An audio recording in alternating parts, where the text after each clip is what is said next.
Huwag tipirin ang iyong kalusugan. EXL Coffee Mix. Gawa sa native purple corn, Arabica, spirulina, ginseng, ginger, turmeric, ganoderma, mangosteen, malunggay, cinnamon, guava, at rosehip. Tiyak na vegan, gluten-free, at low in caffeine pa. Plus insulin plant na tumutulong magpababa ng mataas na blood sugar level. Siguradong healthy ka with EXL Coffee Mix. EXL Coffee Mix, the non-acidic coffee. Iwas asim sa sikmura at iwas heart palpitation. For a better and healthier you, switch to EXL Makabuhay Plus. Sa EXL Makabuhay, dagdag buhay. Makabuhay! Mahalagang paalala, ang EXL Makabuhay Plus ay hindi gamot at hindi dapat gamiting panggamot sa anumang uri ng sakit. Sa Subo, kini ang DYKC. Sai 75. Ang inyong radyo. Rumba. Balita, komentaryo o kalingawan. RPN Radio, RPN Ang radyo Ronda Cebu. Malit pa yung tanan. Member KBP. Bible Baptist Church at 55 Katipunan Street welcomes you again to its broadcast of What the Bible Says. Join us in the next few minutes and discover how much God loves you and cares for you. Take this time with God and be blessed with special music and a heart-stirring message from the Word of God. All these in the broadcast of What the Bible Says.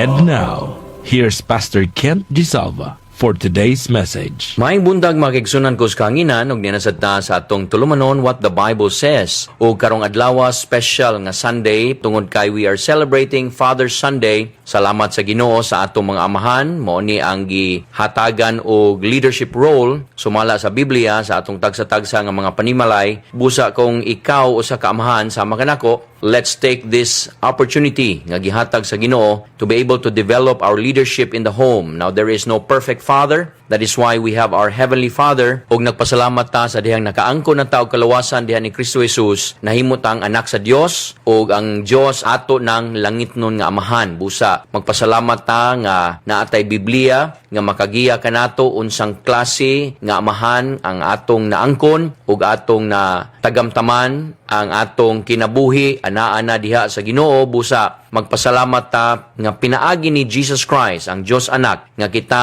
nahimong adopted into the family of God. And the way that we can be children of God is through adoption. Busa kaning pulong nga adoption dili kani bati nga pulong ug kung ikaw usa ka adopted nga bata, magpasalamat ka sa Ginoo tungod kay kitang tanan nga nakaangkon ng kalawasan diha sa Dios na adopted kita diha sa pamilya niya. Og i-pray nato nga kitang mga amahan mahimong matinumanon sa atong mga asawa, atong mga kabataan, ug bisan pa man sa atong mga communities that we will set the example to be able to move forward our communities in development and in peace and in order. Salamat sa Dios nga naatay Biblia nga magiyahan kita sa mga gi-expect sa Ginoo kanato nga mga amahan. Busa maminaw ta sa mensahe karon, and I pray nga ang mensahe gikan sa pulong sa Dios magahatag kanato og panalangin, giya og inspiration. Ipangumusta nato atong Father diri sa atong simbahan, atong Pastor Emeritus Dr. Army Gisalva, ug sa tanan nga mga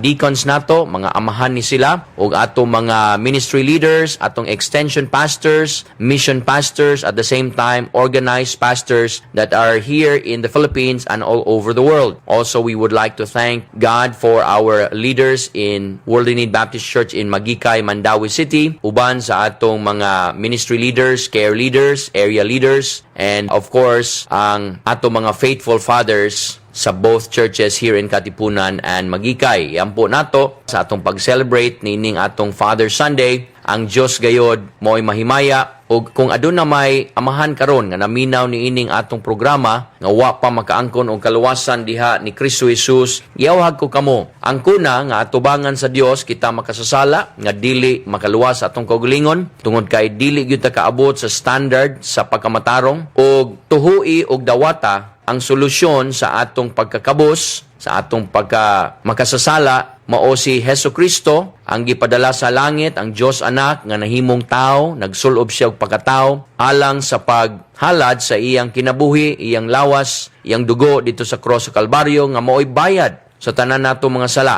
Kasi diyang dawato nato siya isip atong bugtong manluluwas, suluban taniya sa iyang pagkamatarong. O that moment, nag-ingon ang Biblia, ma-born again ang atong spiritual life. Puy-an ang atong spirit sa balang espiritu, mahimot ang anak sa Dios, mahimot ang balaan sa iyang atubangan tungod ug alang lamang ni Jesus Christ. Busa ang kalawasan sa Biblia, dili kini sa atong kaugalingon, grasya kini sa Dios higala. Mao nang kanang kalawasan nga maningkamot ka pa, kanang kalawasan nga trabahoon pa nimo, kalawasan nga mawala-wala, dili na tinuod nga kalawasan. Ang labas ni ana according sa Bible, impierno mga kaigsuonan. Mao nang dili gyud ta gusto nga mahitabo na sa tanan nga naminaw karon, busa gigiyahan ta sa pulong sa Dios nga mudangop ta by faith sa bugtong manluluwas nga gihatag sa kalangitan mao si Jesus Christ. Og masabtan nato nga kung kita nakaangkon ang kaluwasan, dili na ta magpakasala kay mao man ay nagpalansang sa atong Ginoong si Kristo, mao nay rason nganong kita maimpierno, busa dilibot pasabot nga kita dili kasala pero dili na ta magpakasala. Mao nay gitawag nga sanctification. Ang salvation instant pero ang sanctification pagtubo sa Ginoo nga maminos na atong sala hangtod sa pag-abot sa atubangan nato sa atong Ginoo nga kita mawalaan na gyud ta sa presensya sa sala, mao nang gitawag sanctification. And it is a process, and that is why we preach the word of God. That is why we rebuke, we exhort, we encourage, we inspire with all long suffering and doctrine, that the man of God be thoroughly furnished unto all good works. And this is the program that does that for us, and I hope and pray nga kamo mapanalangin nining atong programa. Sa atong pagpadayon, adunay kanta nga atong paminawon, and then kita muadto ta sa pulong sa Dios, pinakaimportanteng butang sa atong programa karon.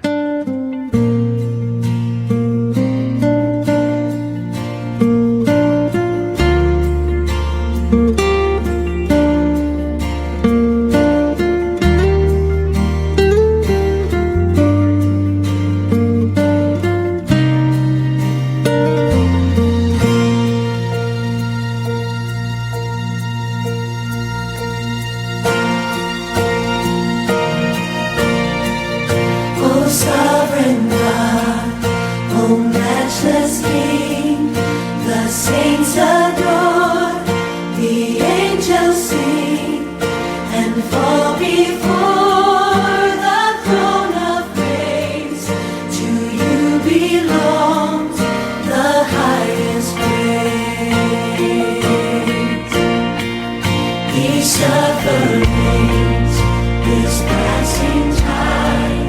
Under your wings I will abide, and every enemy shall flee. You are my hope and victory. Praise the Father, praise the Son, praise the Spirit, three in one.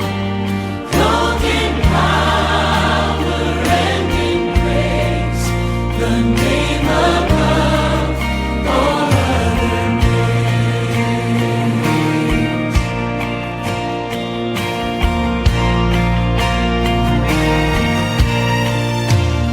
To the valley for my soul, thy great descent has made me whole. Your word my heart has welcomed home. Now peace like water ever flows. Praise the Father, praise the Son, praise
Salamat sa maong kanta magampo ta. Heavenly Father, in Jesus' name, salamat sa imong pulong. Salamat sa kanta, og I pray nga imong pulong karon adunay luna nga makita sa kasing-kasing sa tanan nga naminaw. I pray nga bukas among kasing-kasing karon, og bisan pa man akong giampo ang tanan nga mga amahan, nga ikaw magapanalangin kanila sa langit nun nga kaalam as they ask from you, and guide them, help them, O Lord God, to be the kind of leaders that they need to be in their homes. Thank you for the privilege of leading. Thank you for being the perfect Father. And we pray all this in Jesus' name. Amen. Psalm 62, the Bible says, "Truly, my soul waiteth upon God. From him cometh my salvation. He only is my rock and my salvation.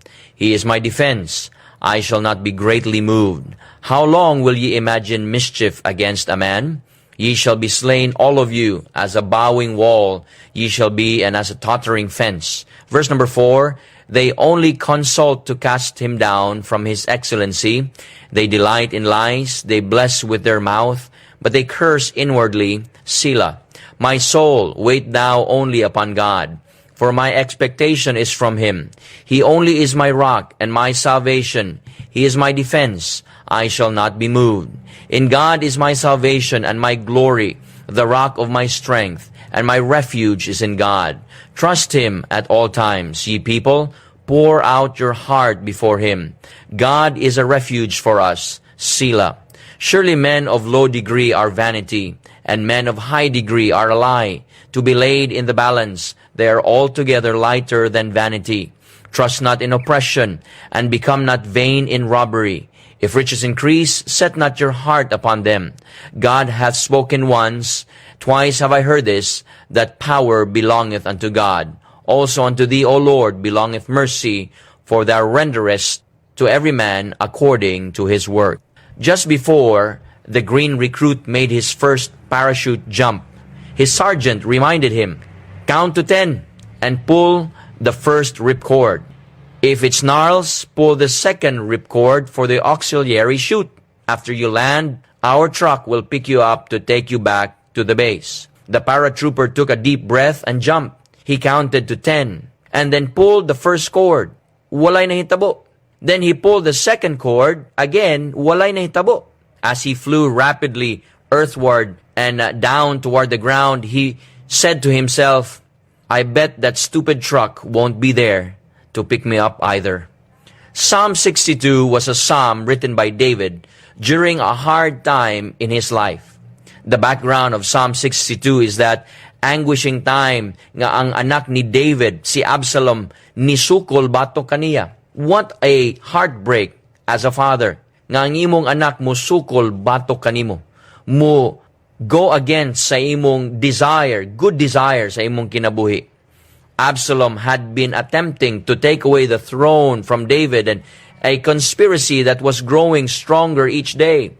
Ang mga katawhan nga gisaligan ni David, nikuyog ni Absalom, those faithful men that David had fought with and David had grown to love and now is with his son Absalom.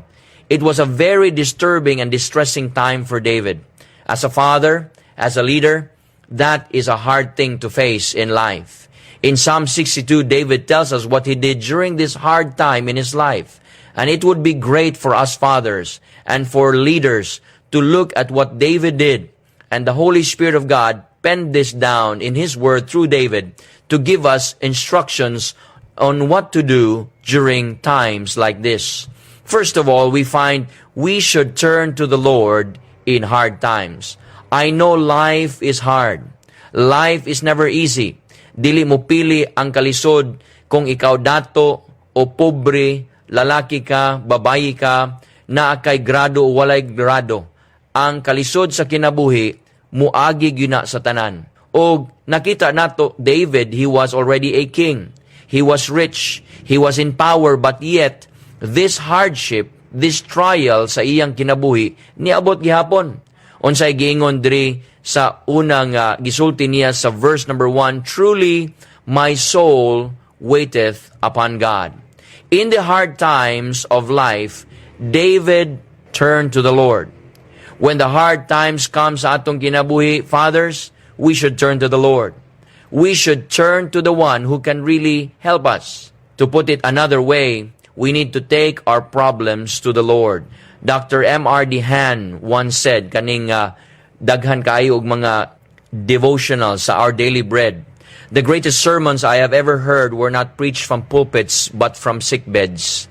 The deepest truths of God's Word have often been taught by those humble souls who have gone through the seminary of affliction. The most cheerful people I have met, with few exceptions, have been those who have had the least sunshine and the most pain and suffering in their lives. The most grateful people I have ever known were not those who had traveled the pathway of roses all their lives, but those who were confined to their homes, some to their beds, and had learned to depend upon God. Why did David turn to the Lord? Because he found salvation in the Lord. Higala, in verse number 1, makita nato, from Him cometh my salvation. Dili lang sa problema ang Ginoo mutabang kanato ug muluwas kanato, kung dili sa ato sang eternal nga kaluwasan.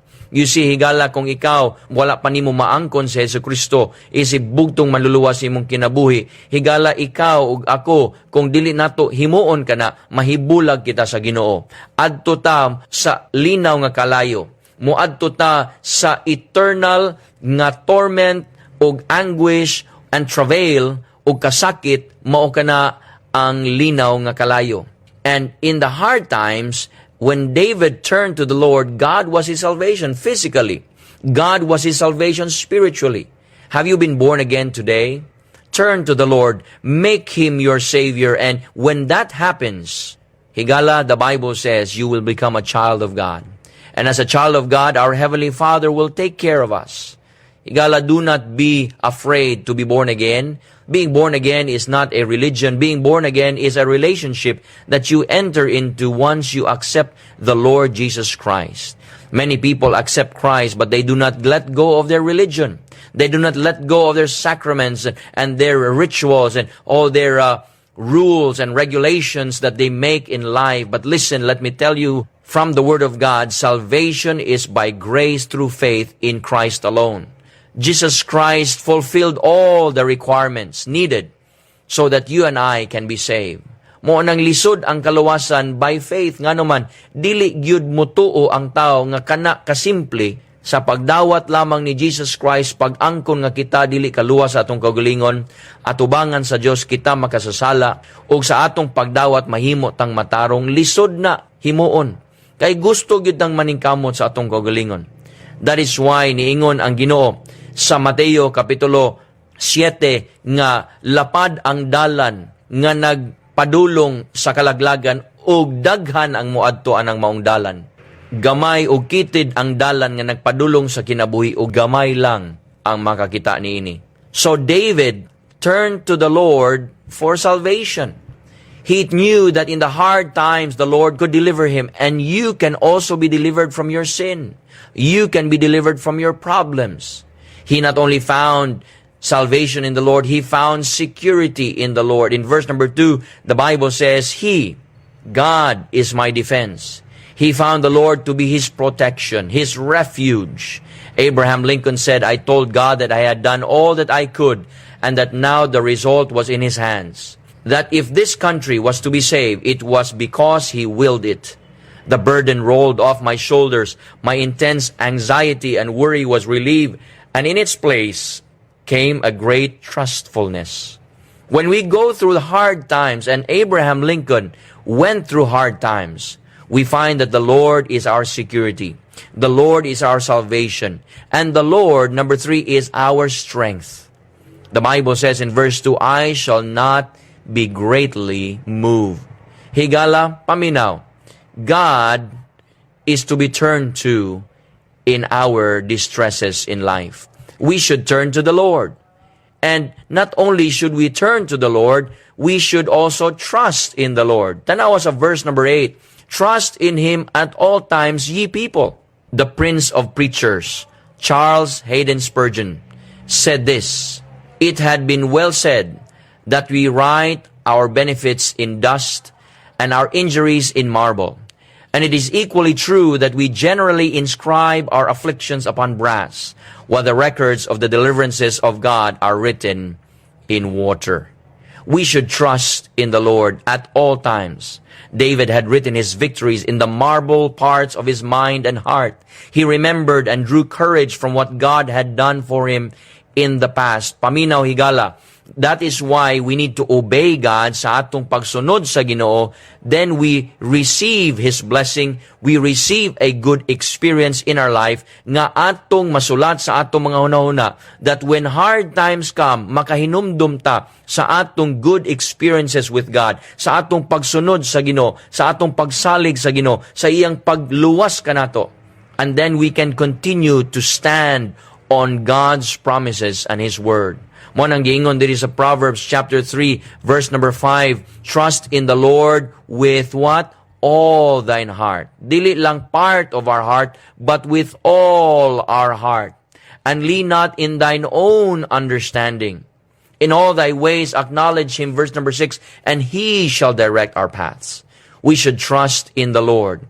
We should not only turn to the Lord, we should trust in the Lord. Repeatedly in the Bible, we are told to trust in the Lord. A trust in the Lord that is continual. Unsay giingon niya sa atong verse, trust in Him at all times. Dili lang sometimes, but all times. Mo nay kanindot sa Ginoo, kay dili lang siya karon nga masaligan, kanunay siyang masaligan. We are to trust Him in the bad times, trust Him in the good times. Jesus Christ, God the Son, came to this world, nagsulob siya pagkatao, ug ang atong mga pag-antos, ang atong mga kalisod, ang atong mga problema, iya sang na-experiensyahan. Ang atong mga kaguol, iyang na-experiensyahan, mga kaigsunan. The story is told of Oliver Cromwell's secretary and how he was dispatched to a continent on some important business. He stayed one night at a seaport town and tossed in his bed, unable to sleep. The servant slept in the room with him and was sleeping soundly. Awakened by the secretary's restlessness, ang katong servant sa secretary asked him, nganong mata pa man ka, nganong maglisod man kagkatog? Nitubag ang secretary ni Oliver Cromwell, nga mo a leader sa England at that time, I am so afraid something will go wrong with my important meeting. The servant looked at the secretary and said, Master, may I ask a question or two? To be sure, did God rule the world before we were born? Nitubag ang secretary, most assuredly He did. And will He rule it after we are dead? Nitubag ang secretary, certainly He will. Niingon ang servant, then Master, why not let Him rule the present too? The secretary's faith was stirred, and peace was the result, and in a few minutes both he and his servant were in sound sleep. Higala paminaw, your present may be disturbing. Your present may be distressing. Your present may be difficult. You may be going through a hard time, but you can trust the Lord in the present. Not just in the past, not just in the future, but also in the present. Someone has well said, there may be times when we cannot trace Him, but never a moment when we cannot trust our Lord Jesus Christ. No matter what we are going through or where we are, we can trust our Lord Jesus Christ. A trust that is continual. A trust that is correct. Trust not in oppression, the Bible says. He tells us here, sa pulong sa Ginoo sa Psalm 62 and verse number 10, that do not trust something that cannot help us.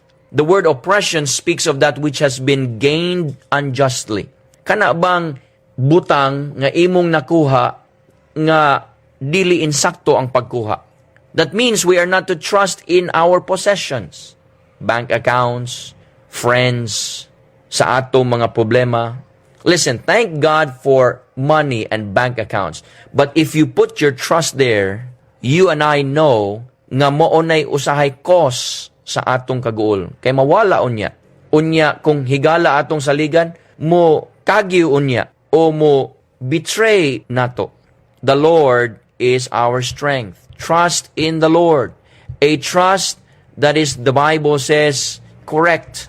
Our strength and security is not in wealth and money, but it is in God. Psalm 20 verse number 7, the Bible says, some trust in chariots and some in horses, but we will remember the name of the Lord our God.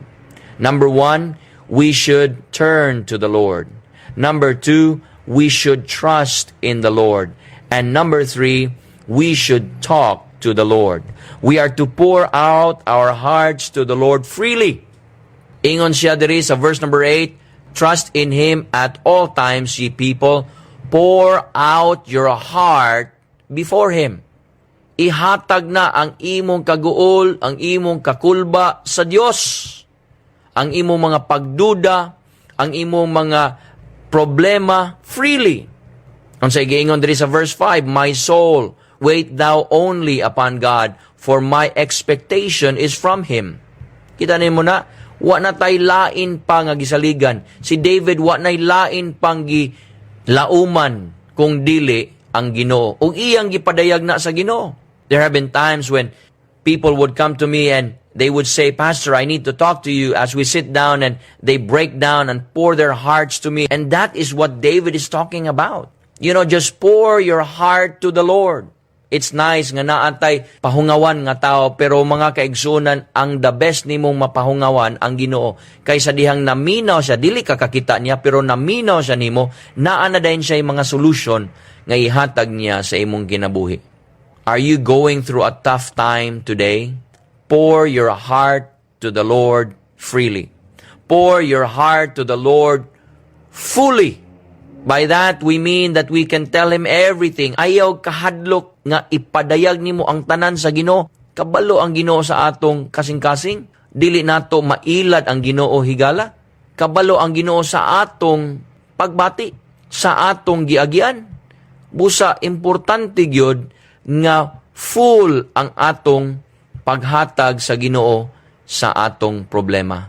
Dili nato tagu-taguan ang Ginoo, o kulang-kulangan lang ang Ginoo sa atong paghatag sa atong problema. Ihatag ang tanan nato nga problema diha sa Ginoo. Tell the Lord about it. Pour your heart fully to the Lord. Pour your heart freely to the Lord. Ug mga kaigsunan, God says, the Bible says, He is going to deliver us. Are you going through hard times today? Turn to the Lord. Trust in the Lord. And talk to the Lord. Higala kung dili kaluwas, adto sa Ginoo. Adto kang Jesus Christ nga mooray bugtong manluluwas imong kinabuhi. Dawata siya. Tawaga siya, Lord Jesus, kabalo ko nga ako makasasala sa imong atubangan. O kabalo ko nga ikaw lamang ang manluluwas sa akong kinabuhi, sumala sa imong pulong.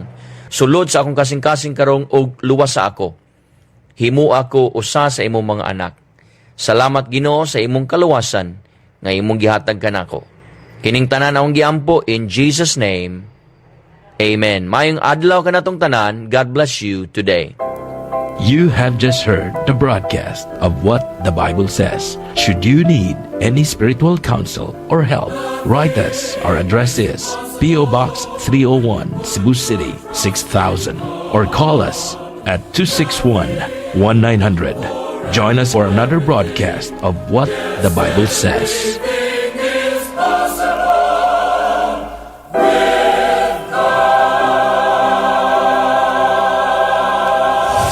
Excellent health, excellent life. EXL Makabuhay Plus.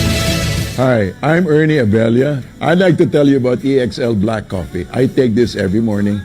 It's a great way to start the day, and it really clears my mind and heart. Try it. Halina't magmakabuhay. Mahalagang paalala, ang EXL Makabuhay Plus ay hindi gamot at hindi dapat gamiting panggamot sa anumang uri ng sakit. Ang lahat ng produkto ng EXL Makabuhay Plus ay mabibili sa inyong suking butika na malapit sa inyong lugar. Hikan sa #1 Smart Dishwashing Paste. Ang galing-galing mo! Smart dishwashing paste ko. Pritong ulam na masebo, plato o kaldero. Tanggaling for everyday. Ing-ana kung smart ang dishwashing paste na ay double tanggaling formula. Tanggal-galing ang sabo o bakterya. Bahid para walang bahid, linis fantastic sa metal at plastic. #1 ko to. Tanggaling-galing mo, smart dishwashing paste. Heavy duty limpyo kada pahid. Smart Dishwashing Paste, manufactured by ACS Manufacturing Corporation. ISO certified, world-class quality. ACS.